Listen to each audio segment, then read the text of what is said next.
The Pyramid Spider by Simon Kurt Unsworth, recorded by MorganScorpion. The following letters are the only contemporary record of Arnold Klein's research trip to Papua New Guinea. Klein, a postgraduate student with the University of Lancaster School of Languages, went there in July 1957 to further the work on his thesis, reassessing and re-evaluating the work of the 19th century German linguist Heinrich Jekyll. Klein stayed in Port Moresby, the capital, for 9 days, and it is known that he spent this initial period there in an apartment and using an office that had been secured for him by a local agent. It was during these, the last dates that Klein's whereabouts can be verified, that the first 4 of the letters were written and sent. The last 2, assuming they are real, were written after that time. Klein's whereabouts during this period remain unknown. These last 2 letters were never sent, but were discovered in papers of the private safe of the agent, Dischoff, following his death. How they got there, and why he kept them for over 50 years, must remain conjecture. At the request of Klein's family, the letters are recreated here in their entirety. 030357, an office in the middle of nowhere. Hi, Jimmy. Well, it's as bad here as you said it might be. The place reminds me a little of what you said about Mexico. It's very colourful and not a little desperate. You'd hate it. The poverty's fairly extreme, and it'd offend your delicate socialist sensibilities. Ha ha. Actually, joking aside, it offends my sensibilities a little. It's hard to see kids crippled and begging, while idiots like Dischoff lounge around in offices bigger than some of the houses I saw on the way in. Speaking of which, Dischoff, I met him on my first afternoon here, and he's a fool. He was genial at first and very accommodating, but I was getting nowhere with him. He wouldn't tell me anything, and then I worked out why. He wanted a bribe. I mean, the amount of paperwork and grants that have bounced between the department, his office, and the German consulate, the amount of form filling we've had to do, not to mention all that communication with Jekyll's family, and after all that he sits expecting payment. I'm afraid I lost my temper a little. Well, a lot, and may have said some fairly unpleasant things to him. Can you let Milner know that he may be receiving a complaint about me already? That'll cheer him up. Anyway, once Dischoff realized that he wasn't going to get anything extra from me, he took me to the office. Half the things that were agreed aren't here. There's no typewriter, hence this being handwritten. Half the background documents we were promised aren't in the files. The travel visas are incomplete or missing, although Dischoff insists that these will get me anywhere, although God knows how or where I'd want to go. I'm already feeling like I stand out like a communist at a God Bless America rally. There's a reel-to-reel, thank God, and a stack of old New Yorker magazines, which should keep me occupied, assuming I wanted to read about the Cold War or the weird details of American suburbia. Incidentally, the office is in one of the government buildings, and I'm surrounded by what appear to be civil servants, who look at me very strangely when I leave the office. I can't help but feel that putting me here is deliberate, a subtle way of reminding me that I'm a visitor, which is, I suppose, fair enough, seeing as I am. The advantage of it is, of course, that they deal with things like my administrative needs. Need more paper, sir? Certainly. And my post. Speaking of which, I'd best sign off if I want to get this in this week's airmail bag. Take care and be in contact soon. Hope Marie's okay. Arnold. 070707. Jimmy, it's taken me 3 days, but I finally got the tapes from Dischoff. And guess what? There are only 2 of them. That's right. After all the bureaucracy that we went through to see the original 13 tapes from Jekyll's collection, only 2 still exist. 2. When I queried this, lost my temper again, Dischoff simply shrugged and gave me one of those Teutonic, "This is what happens when you let inefficient people run your archive" looks. There didn't seem much I could do, so I brought what I've got back to the office and started work. Firstly, I've made a straight translation without referring back to, and therefore hopefully not being influenced by, any of Jäkel's work. The first of the tapes, labelled 2, deals with the day-to-day life of the Kaloni tribe. The speaker, the Kaloni chief, it isn't clear, talks about hunting, the tribe's history, its arts and literature, etc. The quality of the tapes isn't great, and there are sections I've had to listen to over and over again just to decipher the words. It doesn't help that a crowd surrounded the main speaker when the recording was made, who sometimes chip in with extra information. Every now and again, Jäkel comes in, asking a question. It's odd, hearing his voice after thinking about him as the enemy for so long. He sounds like a pleasant guy. The second of the tapes, 12, is about the Kaloni's religion and myths. The crowd behind the chief, I'm going to assume that's what he is, what else can I do, are far quieter on this tape, which means it's easier to make out what's being said, and already I'm fairly sure that I'm onto something. Jäkel always claimed that the Kaloni's religion bore such striking resemblances to Christianity that it must prove the absolute reality of the Christian stories, yes? The creation, the flood, the saving of man through the sacrifice of God's child, he said all of these were in the Kaloni's religious beliefs, didn't he? Well, they're not. Not according to my translation, anyway. Their beliefs seem to be that the world was spun or extruded from out of the chaos somehow, and is watched over at all times by a creature resembling a huge spider. The flood is there, but only peripherally. Water is supposed to be the only place of refuge from this spider god, who lives in a giant pyramid structure, incidentally. There's no talk of its children coming and being sacrificed either. The spider leaves one child here to keep mankind in check, and it demands sacrifices. I'd like to think that Jäkel's theories stem from simple ignorance, or a lack of skill in translating the language, but you and I both know that's not the case. His work on the field is legendary, and there's enough research material by him published at the turn of the century to show that he knows the language well enough. No, Jäkel was trying to force everything he came across into a shape that supported his hardline Christian views, and I'm positive that that's what I'll find when I compare his own direct translations to mine. I may make a name for myself in this game yet. Arnold. 10/07/07. Jimmy, I have him. After my last letter to you, which I've realized will probably arrive at the same time as this one, seeing as they'll both go into the same mailbag, I spent the next few days comparing Jäkel's translations to mine, going back to the tapes where we differed. There are so many things he's done. My God, you wouldn't believe it. At one point, the chief talks about the creation of the world. You know I said that they believe God to be a sort of spider. Well, the spider god doesn't exactly make the world, but rather tries to overcome it or conquer it.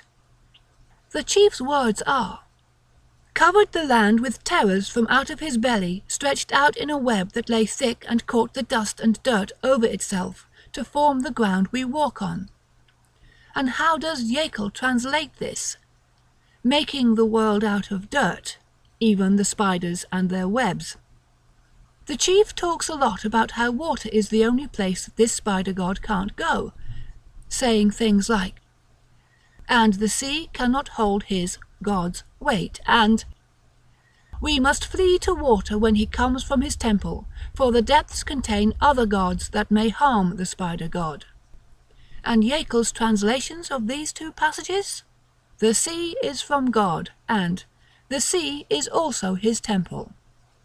The worst though, Jimmy, the worst of all is the passage about the sacrifice of God's child that Jäkel used to argue so forcefully for the religious supremacy, read actual existence, of Jesus as the Son of God. The chief says, "And the God left a creature like himself, but small enough to walk through the trees and on the land, and he made him a temple which rises to a point, a pyramid, and sacrifices must be made to him." When the temple appears in the appointed place, the sacrifice is taken into the temple to be wrapped in his cords, until it can provide no more sustenance. With sacrifice, God will leave the world untouched. Jäkel, however, translated this bit as, "And God's child was come to the earth and worshipped in temples, and was sacrificed and will come again to make his mark upon the world." The arrogance of the man. To simply ignore what they were saying in order to make it fit his own views. And it's not simply poor translation skills. Quite apart from his earlier work, his translation of the first tape is perfect. This is deliberate manipulation of material, and I can prove it. Incidentally, the spider god and the things in the depths do have names, but I'm not even going to attempt to write them down. They're full of altogether too many consonants and too few vowels. Even saying them's hard. They've got glottal stops and plosives that feel all wrong for my vocabulary and vocal cords. Speaking them aloud is like trying to swallow something unpleasant and spit up something spiky all at once, and I swear that it leaves a bad taste in my mouth when I try. Weird, don't you think? One other thing. I had an odd conversation with Dishoff today. He came to the office, and at first I thought he was prying, but it seems to have been quite the opposite. I think that he may have been shamed by my complaints, and I do know you've just thought temper tantrums to yourself, old friend, and he's offered to help me. Apparently, some of the Coloni still live out in the jungle, and he's going to see if he can arrange for me to visit them and talk with them. He says that the visas we have permit that kind of travel. I hope he's right. I have enough money to cover the extra costs, so may take him up on it. While he was here, he let slip that he was descended from the Coloni, so I wonder if part of this is him trying to regain his people's religious beliefs for themselves, rather than leaving them as a side story in the Jäkel Christian crusade. Anyway, I'm going now. I think I deserve a whiskey, don't you? Love as ever to Marie. Arnold. 11:07. Jimmy, fast message as I want to catch the mailbag, so you'll get 3 letters at the same time, you lucky soul. Good news, I'm going with Dishoff tonight, and he's found a phonetic transcript of another tape. Tell Milner I want a bonus when I publish proof that Jäkel was deliberately lying. Speak soon. Love to M. Arnold. 13:07:07. Jimmy, I'm writing this letter in a hut in the jungle because I'm here with the tribe. I'll post it and anything else I write when I get back to the comparative civilization of Port Moresby. Last night, Dishoff picked me up and drove me to a weird little slum suburb, where a funny-looking guy took over looking after me. Money changed hands between him and Dishoff. Wonder what I'm worth. The new fellow drove me for hours in silence, heading out of the town and into the wilds. It was a bit unnerving at first, but I soon got used to it and used the piece to translate the transcript. Although the roads out here are little more than tracks, so the bouncing didn't make things easy. We were driving in an old army jeep, and it was very uncomfortable. I'm fairly sure that the transcript must be of tape 13, as it follows on closely from tape 12, and talks about the ceremonies and practices of the Coloni religion, and it's genuine as far as I can tell. The paper's old, and although it's typed, it's covered in handwritten German notes. There's a longer note at the end, also in German, basically attesting that it's an accurate and correct transcription from the tape in the phonetic Coloni dialect, signed by Jäkel. Most of the transcript concerns the activities in and around the temple, and has to do with appeasing or escaping the god, which returns to this earth whenever it needs a sacrifice. It and the temple apparently appear and disappear at will, coming back when the god needs more sustenance. I haven't brought my other Jäkel translations or papers with me, but I don't remember anything like that in them. Just lots of stuff about making promises to God, although I'll check that when I get back. The Kaloni religion is more violent than Yekel's Christianity. There's lots of stuff about blood offerings and needing to keep the spider god happy. The chief says, at one point, that without the offerings to the creature in the temple, that seem incidentally to act as a distraction as much as an offering, helping to keep its eyes off the rest of the world, it would walk to the towns and eat its fill. I'd love to hear the original tape rather than just read this transcript, though. I get the impression that the Kaloni are frightened of their god, and that they don't worship it so much as try to keep it happy and occupied. What's clear already is that the spider god exists as part of a much wider mythology, full of terrible things, demons, fallen angels? I'm not sure, to be honest, but certainly monstrous and destructive whatever their classification, whose sole aim appears to be to feed off the creatures of the lighted world, i.e. us.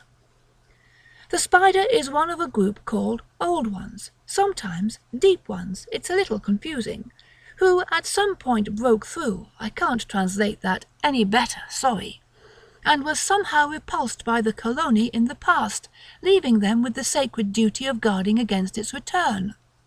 I reached the Kaloni village late at night, and I'm hoping to talk to the chief, or anyone, later today. Wish me luck.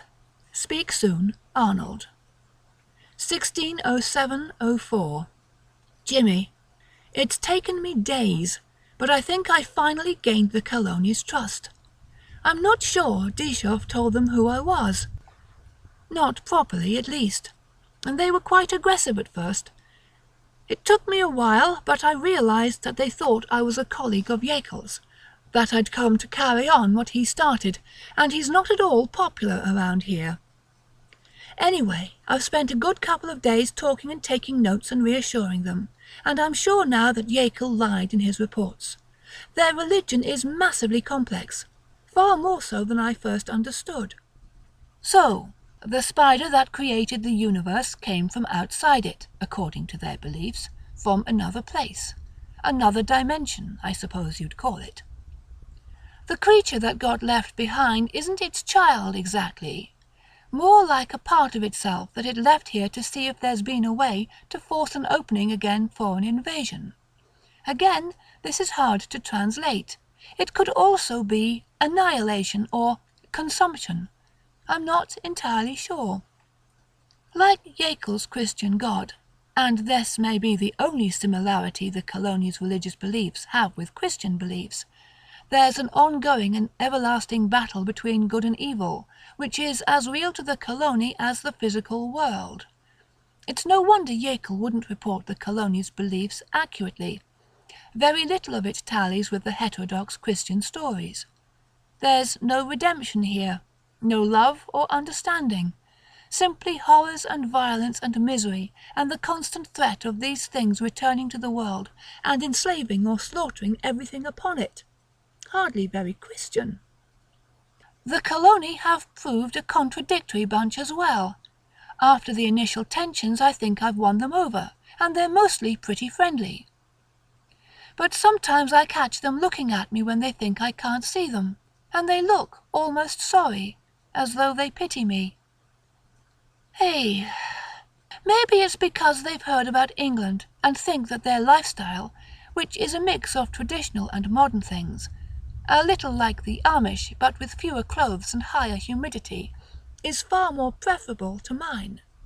Of course, given how dull and small England is, they may be right. This morning, they brought me to the temple. It's an astonishing structure, far more impressive than I would have expected. It's a pyramid built in the trees on an island in the center of a small lake. It stretches up from just above the ground to the top of the canopy. The sides are, I assume, made of trunks lashed together, but it's impossible to tell as they're covered in leaves and branches. None of the villagers would come in with me when we first arrived. They rowed me over, dropped me off, and left me to investigate by myself, saying that they'd be back later. Anyway, I looked around the island itself after they'd gone. No wildlife, thank God. And then wrote up more notes, sitting in the sun drinking warm water from a canteen, which isn't exactly heaven, but beggars can't be choosers, before coming inside the structure itself. I'm writing this sitting inside it, in the shade, which is very heroic of me, don't you think? There's not much in the way of decoration in here, but when I've rested I'm going to have a proper look around. One thing I wanted to check out is some sort of hanging figure near the apex of the temple, wrapped in cloth or rope.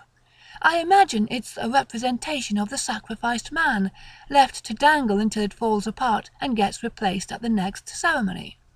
A bit like those corn Christs that you can sometimes get at harvest time. This one looks pretty far gone, to be honest, and is mostly ruined, but it'll be interesting to see it more clearly. Past it, there's another figure, this one much bigger. The spider god itself, I think. It's huge, quite creepy, and surprisingly realistic, given that it must be made from branches and leaves and creepers. It's hidden in the shadows, so it just looks like a real giant spider, sleeping in the top of its web. I'd love to know how they've managed to get it to the very top of the pyramid. It's high enough to catch the breeze from outside, as every now and again its legs shiver as though it's moving, and once before it shifted around as though it wanted to look at me more closely. They've used shiny rock or something for its eyes, which look for all the world like they're glittering and alive and staring at me. Below the eyes there's a hole that might be its mouth, and I think something's made a nest in there, because I'm sure I saw something wriggle in the hole, twisting and turning. A snake, maybe, or a few of them all crawling around whatever they've used for the spider's teeth. Its skin is very dark, made of leaves or something else that's mottled and patched with mould, and it smells of rottenness and dust and something else, something that smells like the taste trying to say the various demons' names left in my mouth. I really don't like it at all. The breeze must be picking up, although I can't feel it down here. The spider just moved again, turning and dropping slightly, and its legs are shifting about. It looks like it's stretching and waking up.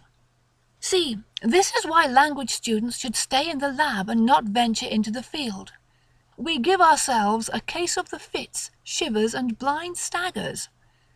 I hope my guides come back soon. Apart from the company, they've promised that they'll take these 2 letters to Dishoff so we can get them onto the mail plane. He'll be pleased I'm rescuing the mythology of his people, don't you think?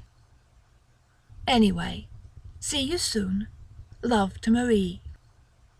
Arnold. No trace of Arnold Klein has ever been found. An investigation, carried out at the time, following a request of the British government, uncovered no evidence of his whereabouts after the 11th of July, and his notebooks have never been found. His paperwork was removed from the rented office and apartment, and has also never been located. Pietre Dishoff denied ever arranging a trip for Klein, and the Colony villagers denied that he ever visited them.